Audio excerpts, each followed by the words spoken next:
Orang gimana gagal, orang operasional aja belum. Nah, kemudian kalau viral gagal, orang belum operasional kok gagal. Kan baru sekarang kita mau masuk tahap operasionalnya gitu. Yang viral-viral itu jangan terlalu serius juga. Kok Kopdes di atas gunung? Terus pembangunannya kok ada yang di samping jurang atau bahkan sampai di area pemakaman gitu ya? Yang tidak ideal itu mungkin kurang dari 10 dari 30 ribuan yang sedang dibangun.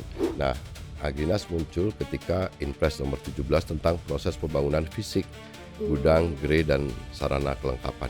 Tapi Kemenkop sendiri bisa mengevaluasi Agrinas, Pak? Kami kan kalau dalam proses pembangunan fisik kita yang memberi pekerjaan. Pak, kalau sampai nih amit-amit Kopdes Merah Putih ini gagal bayar utang nih ke Himbara, nah ini siapa yang bertanggung jawab? Kita harus pikir optimis ya. Kita doain supaya program ini sukses, manfaatnya dirasakan oleh masyarakat. Kalau manfaatnya sudah dirasakan oleh masyarakat, kan pasti masyarakat itu sendiri akan terus membutuhkan koperasi desa kelurahan itu.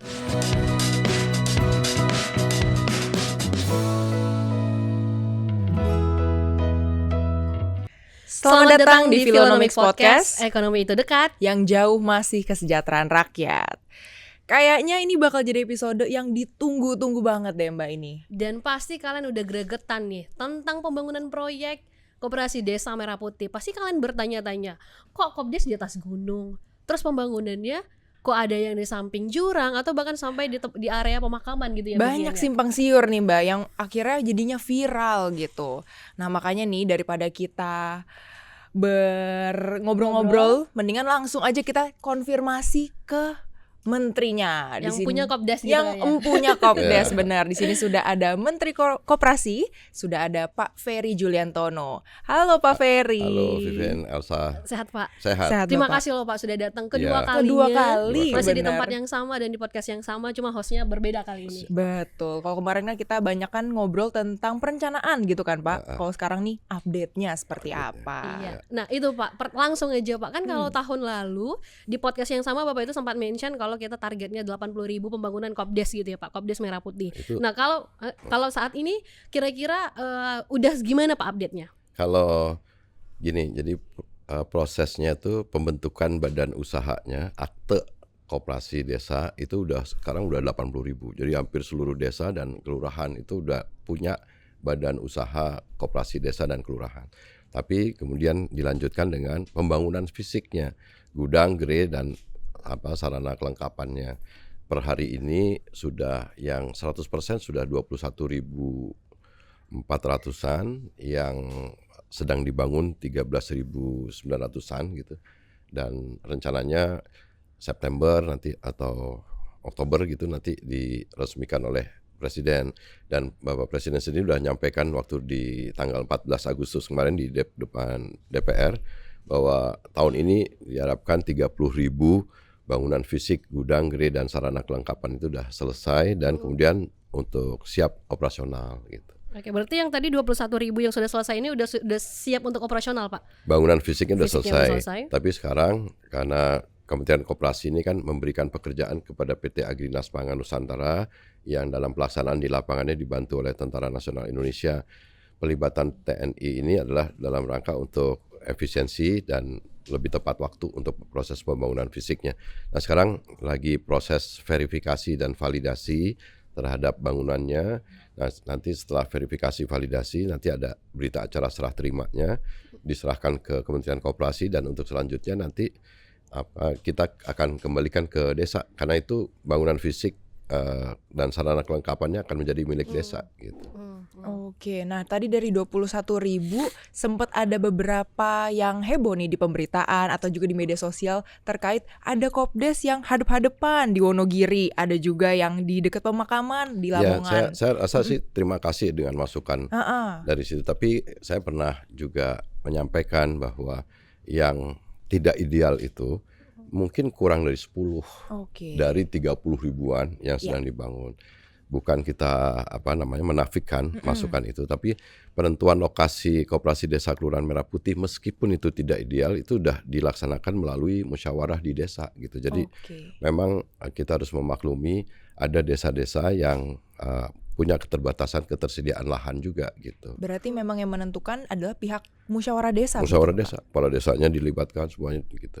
Tadi yang 10 itu 10% dari pembangunan itu ya Pak ya, yang tidak 10 ideal. biji 10 biji dibanding 30.000. Berarti yang rame-rame itu Menurut sebenarnya Elsa 10 gimana? biji gitu ya Pak ya? Menurut Elsa signifikan nggak itu? Enggak sih Pak, kalau perbandingannya juga Ya, jauh. dan kita juga harus hormati, maksudnya penentuan lokasi yang meskipun tidak ideal itu udah dilaksanakan melalui musyawarah, jadi mereka sendiri yang menentukan itu. Jadi Oke. mereka pasti juga punya pertimbangan, kalaupun misalkan ada lokasi yang tidak ideal itu nanti mereka akan mencarikan solusinya gitu. Oh, oke. Kemarin Bapak juga sempat melakukan audiensi ya Pak bersama stakeholder. Itu kalau dari mereka sendiri Pak ada masukan atau keluhan apa gitu Pak paling banyak sejauh ini? Stakeholdernya tuh siapa? Dari daerah. Dari Bapak. daerah Pak. Ya, pertama kalau dari pemerintah, dari Kementerian Dalam Negeri, kan itu karena tanah itu milik desa, bisa milik kabupaten atau kota, atau bisa milik provinsi atau pemerintah pusat atau BUMN. Lokasi-lokasi tanah-tanah itu kan dengan prototipe yang kita buat itu sebenarnya dengan 1.000 meter persegi itu udah berjalan dengan baik apa enggak. Soal penentuan lokasi, ada lahan yang misalkan itu digunakan untuk lahan pangan abadi atau statusnya ada lahan pangan produktif dan segala macam, itu kan harus diselesaikan. Karena itu jangan sampai di kemudian hari jadi masalah. Soal lokasi aja. Nah, kemudian yang kedua juga pelibatan dari masyarakat desanya atau kelurahannya untuk kemudian kita mulai dorong untuk menjadi anggota koperasi desa dan kelurahannya. Kemudian dari pihak BUMN ya, stakeholder yang BUMN itu karena nanti ada beberapa kegiatan dari koperasi desa yang memang ada peran BUMN-nya di situ. Jadi sekali lagi saya pengen jelasin, koperasi desa itu fungsinya ada 3. Fungsi yang pertama itu menyalurkan barang-barang subsidi, kemudian menjual barang-barang kebutuhan pokok dan sehari-hari. Fungsi yang kedua adalah menjadi off-taker, nyerap, nampung seluruh produksi masyarakat yang ada di desa dan kelurahan itu. Fungsi yang ketiga adalah menyalurkan program-program dari pemerintah pusat, bansos, BLT, bantuan pangan non tunai, kemudian bantuan alat mesin pertanian dan lain sebagainya gitu. Nah, itu fungsinya. Kalau kegiatannya ada kegiatan retail, ada gerai obat dan kliniknya meskipun sederhana. Ketiga ada kegiatan keuangan mikronya. Keempat pergudangan, logistik, dan juga boleh koperasi desa itu melaksanakan kegiatan usaha sesuai dengan potensi dan kebutuhan desanya. Jadi kita tetap fleksibel untuk memperkenankan mereka melaksanakan kegiatan usaha sesuai dengan potensi yang mereka miliki juga gitu. Oke, nah masih ngomongin tentang lokasi nih Pak. Datanya nih ternyata ada lebih dari 1.000 kopdes yang dibangun di lahan pertanian pangan pembangunan LP2B begitu ya, berkelanjutan gitu. Dan Kemarin kita udah putuskan, jadi kan ada peraturan pemerintah yang itu, tapi kemudian kita udah minta fatwa dari Kejaksaan Agung dan kemudian kita mengacu kepada peraturan Menteri Dalam Negeri, dan karena ini program prioritas, jadi boleh nanti bentuknya dihibahkan gitu.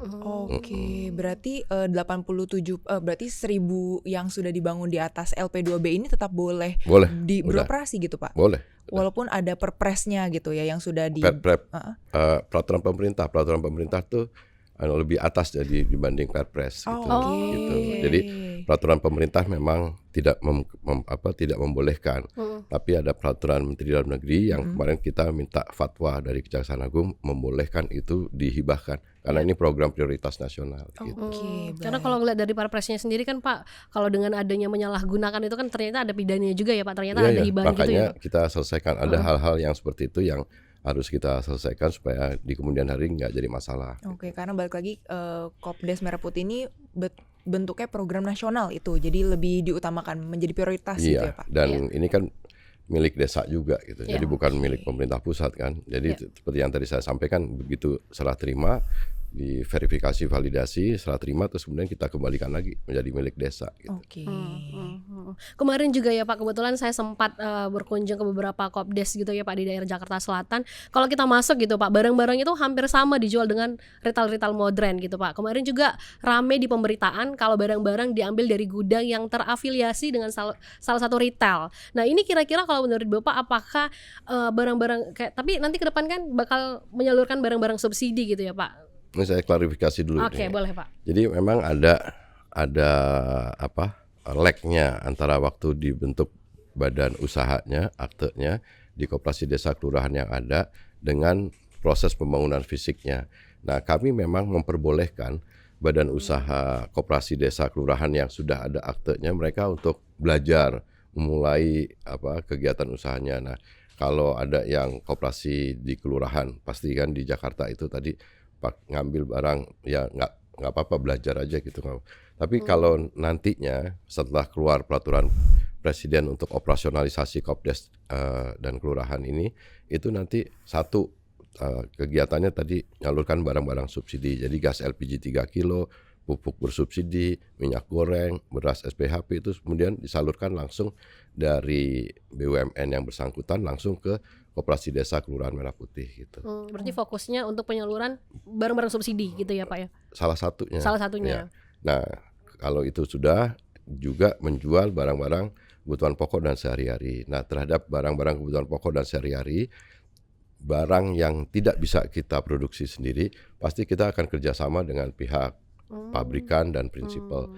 Tapi kami di Kementerian Koperasi mendorong bahwa sebaiknya sekarang kita akan memprioritaskan menjual produk-produk kebutuhan pokok dan sehari-hari yang bisa diproduksi oleh UMKM lokal, brand-brand lokal dan sebagainya gitu. Jadi masa sih kita nggak bisa bikin produk-produk sendiri gitu. Jadi ini memang yang akan terbangun ekosistemnya tuh gitu. Berarti memang yang terafiliasi dengan retail modern itu hanya sementara aja gitu ya Pak. Kedepannya akan fokusnya tetap di tadi pembagian bansos dan juga mendorong barang-barang UMKM. juga sebenarnya nggak apa-apa kan. Kalau kita misalkan sekarang jual minyak goreng, sekarang koperasi kemarin 1 minggu yang lalu saya baru meresmikan koperasi yang punya pabrik CPO. Nanti kalau udah banyak pabrik CPO yang dimiliki koperasi, kalau kan bukan tidak mungkin satu ya nggak lama lagi lah koperasi punya pabrik minyak goreng, refinery untuk bikin pabrik minyak gorengnya jual di koperasi desa, kan bisa. Kecap kan bisa diproduksi sendiri. Produksi sendiri benar. Sampo, sabun, saus, sambel apa segala macam, masa nggak bisa bikin kayak gitu kan?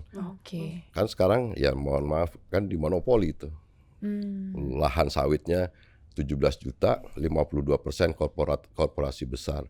Sisanya 43% perkebunan rakyat, PTPN atau BUMN cuma punya 9%.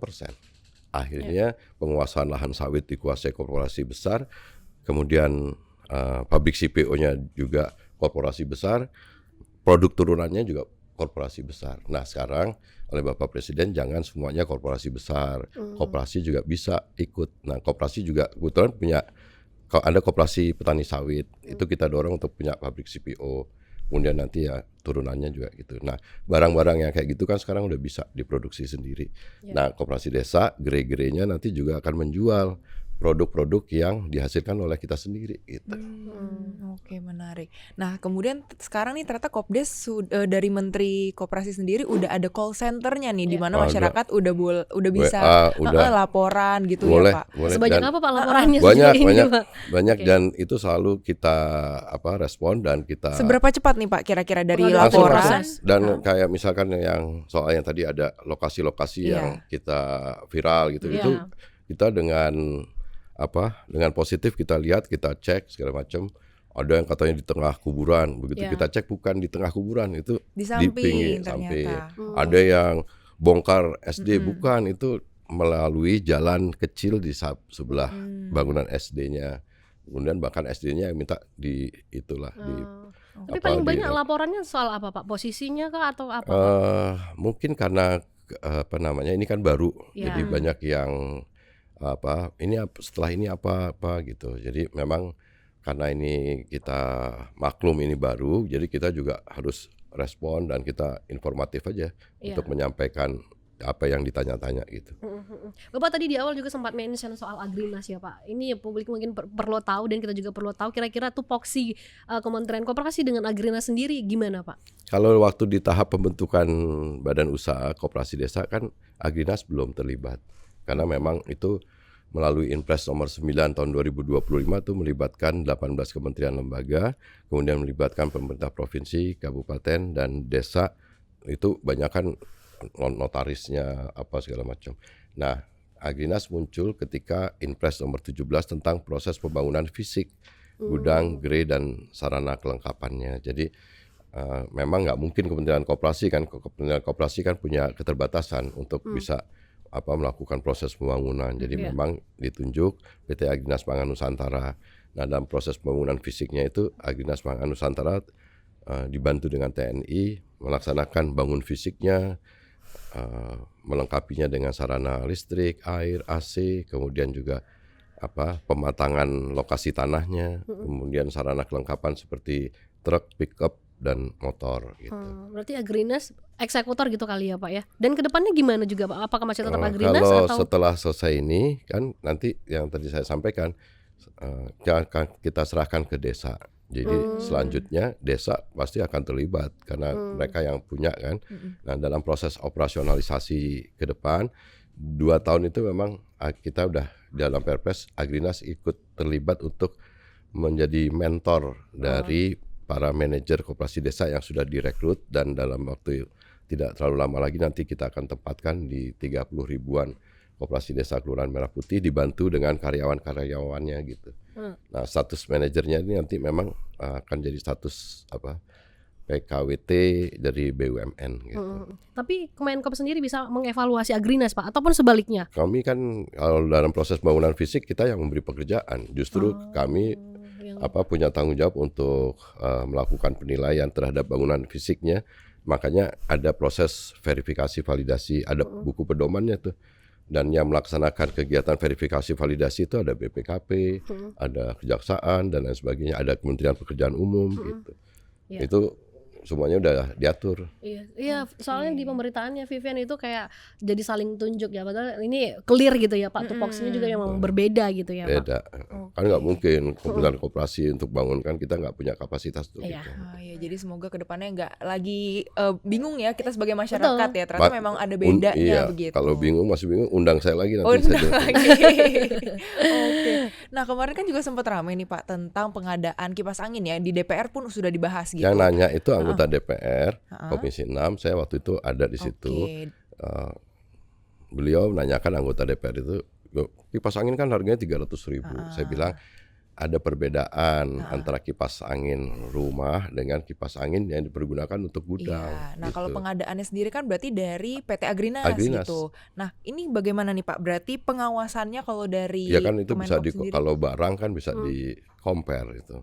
Bisa dilihat kan. BPKP pun juga nanti akan dalam proses verifikasi validasi nanti kan pasti ada itu. Benar apa enggak barangnya, harganya gitu dan lain sebagainya. Berarti akan dari Kemenkop sendiri akan selalu aktif pengawasan dan juga evaluasi gitu ya Pak terhadap Agrinas. Kita bikin pedoman verifikasi validasinya, membentuk tim verifikasi validasi di daerah-daerah, karena juga nanti pemerintah dinas-dinas di kementerian lembaga yang terlibat itu juga akan ikut verifikasi validasi gitu. Jadi nggak sembarang abis bangun terus sudah aja. Enggak, kan ada mekanisme verifikasi validasinya. Setelah dianggap oke, baru nanti ada berita acara serah terimanya. Nah, begitu ada berita acara serah terimanya, kita langsung kembalikan ke desa. Gitu. Kalau tahun lalu Bapak ngobrol di sini, Bapak sempat sounding dan mention soal control room ya Pak ya. Itu berbeda nggak sih Pak dengan call center yang pengaduan Bapak bilang tadi? Call center kan menerima pengaduan, laporan kalau command center atau control room-nya itu kita karena mengembangkan sistem informasi manajemen koperasi desa. Jadi kita mulai dari tahap bentuk badan hukumnya, bangun fisiknya itu bisa kita lihat secara real time. Jadi di desa ini sekarang pembangunan fisiknya udah berapa persentasenya segala macam itu bisa kelihatan di situ. Nanti operasional juga gitu. sistem informasi manajemen koperasi desa ini juga mirroring dengan yang dimiliki aplikasi dan digitalisasinya dengan yang ada di PT Agrinas Pangan Nusantara. Jadi kita nanti akan tahu persis nanti stok barang per masing-masing koperasi desa, laporan keuangannya per masing-masing koperasi desa, segala macamnya itu nanti akan kelihatan secara rinci dan detail gitu. Iya. Kita balik sedikit ya Kak Vivian ya. Tadi Bapak sempat juga mention kalau Koperasi Desa Merah Putih juga akan ikut menyalurkan barang subsidi. Terus nanti nasib-nasib agen-agen yang udah terdaftar secara resmi gimana Pak? Ya kalau saya sih sekarang lebih mempertimbangkan nasib rakyat yang selama ini selalu terhadap barang-barang yang subsidi yang seharusnya menjadi haknya rakyat itu mendapatkan harga yang misalnya minyak goreng atau minyak goreng sering kita kan dengar minyak goreng langka. Ya. Masa barang subsidi langka? Kan harusnya nggak boleh dong. Itu kan pasti ada yang nimbun. Nah yang nimbun siapa? Gitu. Menurut saya dalam kaitan itu kan lebih baik memang barang subsidi minyak goreng langsung disalurkan dari PT Bulog, langsung ke koperasi desa. Harganya pasti lebih murah. Gas LPG 3 kilo kalau misalkan kemarin harus melalui agen distributor, pakai KTP dan segala macam gitu Pak. Faktanya kan masyarakat belinya misalkan yang gas LPG 3 kilo bisa 25.000 masyarakat. Tapi kalau ini langsung dari PT Pertamina Patraniaga langsung ke koperasi desa, kalau statusnya itu nanti pangkalan, bisa beli 16.000, jual 18.000, jauh banget gitu. Jadi kalau ditanya kita harus mementingkan haknya rakyat dulu. Nah soal bagaimana nanti nasib agen-agen dan pangkalan yang sudah ada, tentu kan nanti akan diatur teknisnya di lapangan oleh PT Pertamina Patraniaga. Tapi yang harus kita yakin bahwa jangan sampai dalam mekanisme distribusi itu terlalu panjang mata rantai distribusinya. Karena kalau itu terjadi pasti akan membuat barang lebih mahal dan kemudian Langka ada gitu ya, potensi kelangkaan, ada potensi penimbunan dan lain sebagainya. Tapi kalau mekanisme distribusi, apalagi ini barang-barang subsidi langsung dari BUMN yang produsennya langsung ke koperasi desa, harganya pasti lebih murah. Jadi selain harga, ini juga gini. Jumlah tabungnya itu harus lebih relevan dengan jumlah penduduk di desa itu. Yang saya seringkali di desa itu jumlah tabungnya nggak banyak tuh. Padahal misalnya jumlah penduduk di desa itu 5.000, masa jumlah tabungnya 200 atau 300 kan nggak boleh gitu tuh. Makanya sekarang dengan mekanisme ini, apalagi Bapak Presiden sudah nyampaikan bahwa seluruh barang subsidi itu disalurkan melalui Koperasi Desa Kelurahan Merah Putih. Gitu. Kalau harga sendiri Pak ada potensi kira-kira kalau kita belanja di Kopdes gitu Pak, harganya lebih murah gitu Pak. Mungkin daripada Belanja apa nih? Kalau misalnya kita belanja, Kalau yang barang-barang subsidi pasti lebih murah. Kalau oke. barang-barang, apalagi kalau misalkan ya tadi ya kita bisa memprioritaskan menjual barang-barang yang hasil produk UMKM lokal, harusnya bisa lebih murah. Kalau selama ini kan retail modern yang ada menjual produk-produk dari grup mereka sendiri gitu. Kalau koperasi desa diferensiasinya adalah memang kita memprioritaskan produk-produk UMKM lokal dan itu memang sekarang banyak banget produk-produk lokal yang bagus-bagus gitu. Dan harganya pasti lebih murah karena barangnya nggak perlu ongkos angkut atau transportasi yang mahal kan. Masa di Papua harus minum air yang dari Sukabumi situ kan nggak mungkin. Harusnya koperasi desa yang di Papua dia menjual air mineral yang diproduksi dari Papua sendiri, kan pasti lebih murah. Jangan dari Sukabumi kirim Tanjung Priok lewat kapal lagi, ya pasti lebih mahal. Nah dengan logika seperti itu harusnya itu barang-barangnya yang dijual bisa lebih murah. Oke, kira-kira bakalan ada resistensi nggak sih Pak dari para agen nih, terutama yang di lapangan ya? Gimana caranya supaya pemerintah nih melindungi para pegawai Kopdes juga? Kalau agen kan nanti diatur skemanya, tapi kalau resistensi yang ada tuh maksudnya dari mana? Dari agen-agen? Iya betul, dari agennya Pak. Ya kalau ini kan memang sudah ada kebijakan dari pemerintah pusat bahwa barang-barang subsidi itu disalurkan langsung melalui Koperasi Desa Kelurahan Merah Putih. Terhadap agen yang ada nanti diatur secara teknis oleh PT Pertamina Patraniaga gitu. Kalau iya, Berarti nanti kalau misalnya semua kan agen-agen ini juga jualan barang-barang yang lain juga dong. Iya, kan bukan jualan. Barang subsidi aja gitu ya. Iya, dan barang subsidi sekali lagi bukan barang yang diperjualbelikan. Barang subsidi adalah barang yang menjadi haknya rakyat dan harga eceran tertingginya itu ditetapkan oleh pemerintah. Oke. Sebenarnya justru mekanisme yang sebelum ini justru menurut pendapat kami memang salah. Itu akan itulah ada distorsinya di tengah. Oke. Gitu. Nah Pak, selama kurang lebih setahun ini banyak yang nanyain juga nih, kira-kira Menkop sendiri tuh ada gandeng mungkin penegak hukum gak sih Pak untuk pengawasan bangunan gitu, pembangunan dari Tadi tuh Kopdes Merah ada Putih? BPKP, ada Kejaksaan, ada Kementerian Pekerjaan Umum, gitu kan terlibat tuh. Nanti untuk Oke. operasionalnya ada sistem informasi manajemen koperasi desa. Kejaksaan Agung juga punya aplikasi Jaga Desa yang di dalamnya kita tambahin fitur tentang koperasi desa. Jadi banyak pihak, nggak hanya Kementerian Koperasi juga. Jadi prinsip kehati-hatian, prudent dan mitigasi resiko harus kita kerjain karena ini kan bisnis kan. Jadi tetap perlu perlu pengawasan, perlu model bisnis yang matang, perlu visibility atau studi kelayakan yang detail supaya menghindari kemungkinan mereka rugi dan jadi harus untung ini. Gitu.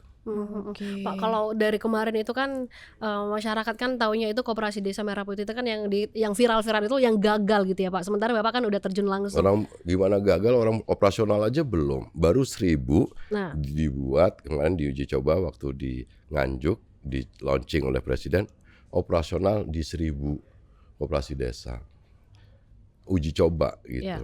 Nah kemudian kalau viral gagal, orang belum operasional kok gagal. Kan baru sekarang kita mau masuk tahap operasionalnya gitu. Yang viral-viral itu jangan terlalu serius dibacanya, ya gitu. Tapi sebenarnya juga ada yang ini ya Mbak, di Solo tuh kalau nggak salah ada yang baru 6 bulan Ada. beroperasi tapi udah Omsetnya- omsetnya udah sampai Jawa berapa Timur miliar ada gitu ya. 2, gitu. Jadi memang kan kita memperbolehkan karena ini inisiatif dari pengurus koperasi desa dan kelurahannya. Jadi tetap kita bimbing, kita ini. Tapi juga jangan kita larang karena itu kan inisiatif yang baik sebenarnya. Gitu. Jadi kalau gagal tuh ya biasa orang baru mulai gitu ya Pak ya. Tapi kalau yang tadi ada juga contoh yang ternyata bagus gitu. Iya. Tapi nanti kan kita bikin model bisnisnya, visibility study-nya, ada manajer koperasinya, ada pegawainya, nanti kita akan dampingi terus. Pasti keren nantinya. Dan karena belum beroperasi jadi banyak bangunan-bangunan atau mungkin kayak truk-truknya Kopdes Merah Putih yang dipakai untuk fungsi lain nih Pak. Ya Nah boleh. ini boleh ya Harusnya, Pak ya? Kemarin ada yang badminton, saya bilang Iya. ya selama orang desa itu yang pakai kan. Tapi sebenarnya begitu nanti serah terima, harusnya diverifikasi dulu, serah terima nanti dikembalikan ke desa. Tapi selama sampai belum operasional, beroperasi, nah itu. ada yang itu Bermasalah gitu ya Pak ya. Selama Apalah. belum beroperasi gitu ya Pak ya. yang pakai orang desa itu juga, gitu. Oke. Tapi jangan dianggap terus itu kosong, terus belum beroperasi, gagal, orang belum operasional kok memang. Iya. Kemarin 1.000 baru kita uji coba operasionalnya. Iya. Dari 1.000 itu yang tadi ada yang kurang baik, ada yang biasa aja, tapi ada juga yang udah sukses. Gitu. Nah. Nanti begitu bangunannya selesai, mereka pindah ke bangunan yang udah selesai itu. Gitu. Kalau visibility study-nya sendiri yang nyusun siapa aja tuh Pak banyaknya? Kita pasti bareng-bareng lah itu. Termasuk nanti yang ini Pak ya, yang tadi Bapak bilang omset koperasi-koperasi yang omsetnya cukup lumayan tinggi itu ya Iya. Pak ya. Itu kira-kira gimana ya Pak menularkan Kopdes yang omsetnya yang bagus-bagus tadi ke Iya makanya itu kan karena ini belajar, nanti kita replikasi di tempat lain. Tapi kalau model bisnis visibility study-nya itu untuk jualan barang. ya. Kalau menurut saya kan itu relatif mudah gitu. Jual barang-barang subsidi pasti untungnya lah gitu. Kemudian jual barang-barang kebutuhan pokok dan sehari-hari. Nah, tapi yang lebih sulit adalah bahwa fungsi yang kedua dari koperasi desa dan kelurahan ini adalah menjadi off-taker. Menyerap hasil produk masyarakat. Jadi misalkan ada diproduksi di desa atau kelurahan itu ada tanaman pangan, bagaimana itu diserap. Kan nyerap itu harus beli dan juga harus menggunakan alat. Jadi kalau misalkan gabah kering panen itu minimal juga harus ada dryernya. Kalau misalkan di desa kelurahan ada potensi buah-buahan, sayuran, hortikultura, jadi kita bisa beli barang dari masyarakat desa kelurahan, kemudian bisa ada alat pengatur suhu di koperasi desanya yang membuat harga buah-buahan dan sayuran itu nggak cepat jatuh. Kalau selama ini kan gara-gara tidak ada yang off take itu akhirnya buah-buahan dan sayuran meskipun kualitasnya bagus tapi karena nggak ada yang beli, terus kemudian nggak ada yang memproses dengan alat pengatur suhunya, itu harganya langsung drop gitu segala macam. Nah, harapan presiden adalah koperasi desa ini juga berfungsi nanti jadi off takernya gitu. Oke. Perikanan, peternakan, perkebunan, kerajinan segala macam termasuk produk-produk UMKM tadi. Oke. Nah Pak, kalau sampai nih amit-amit Kopdes Merah Putih ini gagal bayar utang nih ke Himbara. Nah ini siapa yang bertanggung jawab Pak? Isunya kan katanya negara nih yang akan menanggung utangnya. Terus skemanya gimana Pak kalau memang hal itu terjadi? Kita harus pikir optimis ya kan. Oke. Kan? Di 3 miliar itu kan sebenarnya yang menggunakan jaminan dana desa. 3 miliar itu kan dibagi antara bangunan fisiknya plus seluruh fasilitas instalasinya plus dengan pengadaan kelengkapannya, truk, pickup, kendaraan. Kemudian nanti modal barangnya kan presiden juga sudah minta seluruh skema KUR, kredit usaha untuk rakyat itu. Kalau selama ini KUR tuh namanya aja kredit usaha untuk rakyat, rakyatnya nggak pernah bisa ngakses. Nah sekarang seluruh bank termasuk Himbara itu harus nyalurkan skema KUR melalui Koperasi Desa Kelurahan Merah Putih.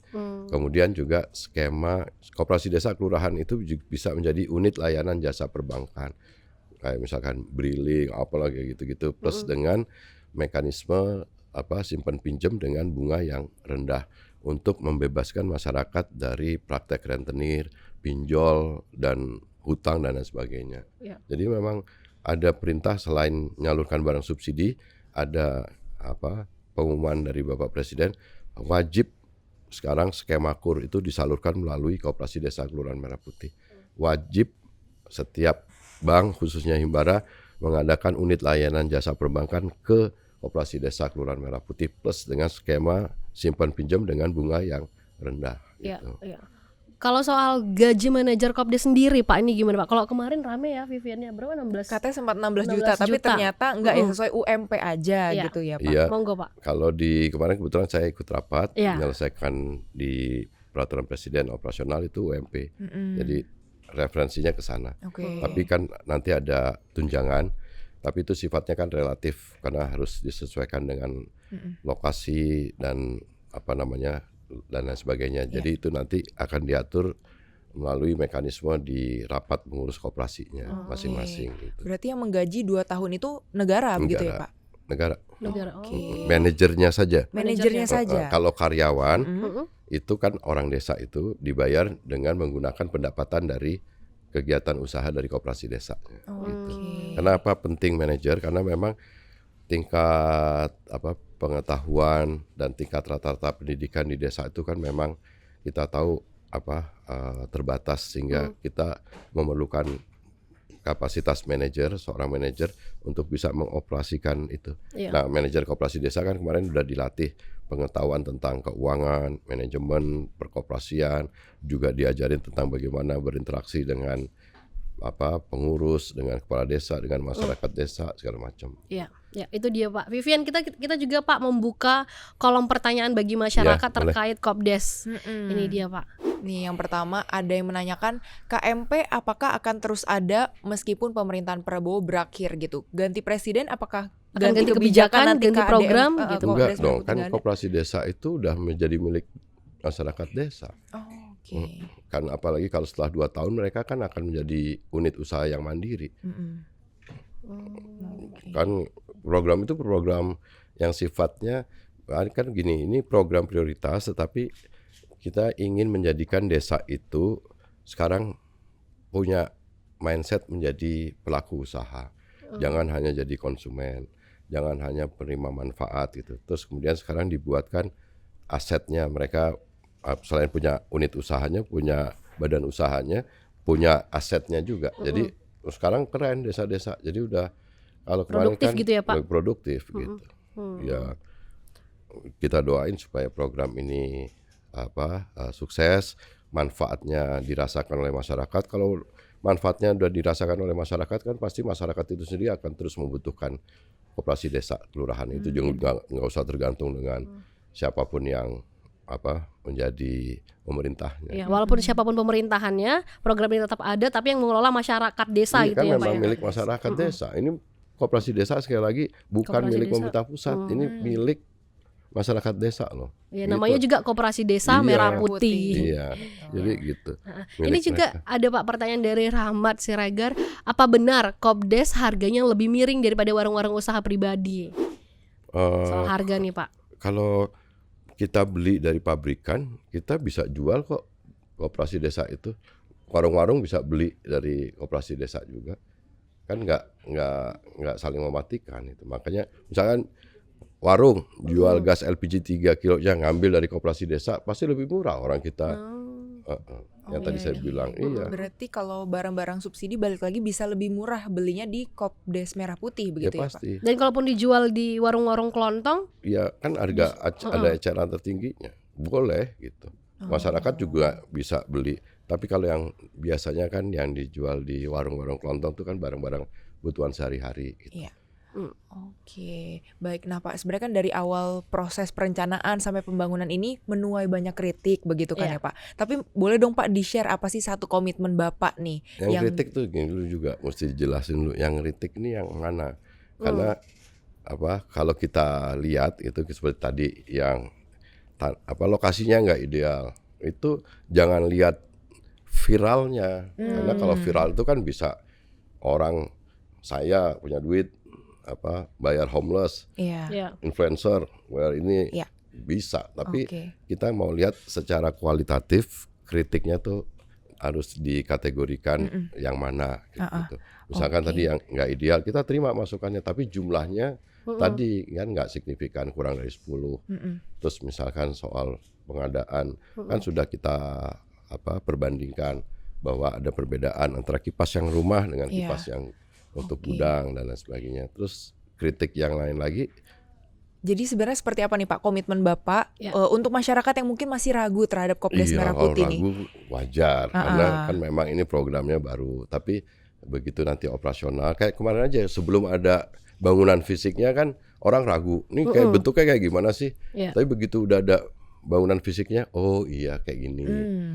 Terus nyari-nyari lagi apalagi yang mau dicela nih apa gitu. Nah, tapi kan sekarang udah bangunan fisiknya udah 30.000, kemudian kita siap operasional. Nah, di operasional ini tentu kita akan dampingi hati-hati dan pasti kita terima kok masukan bahkan kritik juga, tapi sepanjang kita bisa memang kritik dan masukan itu memang positif buat kita. Tapi kalau operasional ini memang menjadi ukuran pertaruhan kita juga. Jadi dari Kementerian Koperasi pun punya kewajiban dan tanggung jawab untuk memastikan operasional koperasi desa Kelurahan Merah Putih ini juga harus jalan baik, untung dan punya manfaat buat masyarakat gitu. Indikatornya juga jelas juga. Iya. Berarti balik lagi kuncinya jangan pesimis banget lah, optimis gitu ya Pak. Dan Ini ini kan masih program yang pembangunan gitu ya, benar Vivian, dan ya. ini kan program yang baik untuk masyarakat juga gitu dan ya. harus optimis, Harus optimis. Dan transformasi ini kan transformasi Presiden meneguhkan bahwa garis ideologi ekonomi kita adalah kembali ke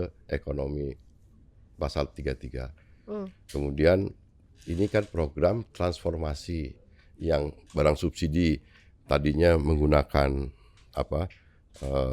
instrumen yang lain, sekarang negara udah punya instrumen sendiri.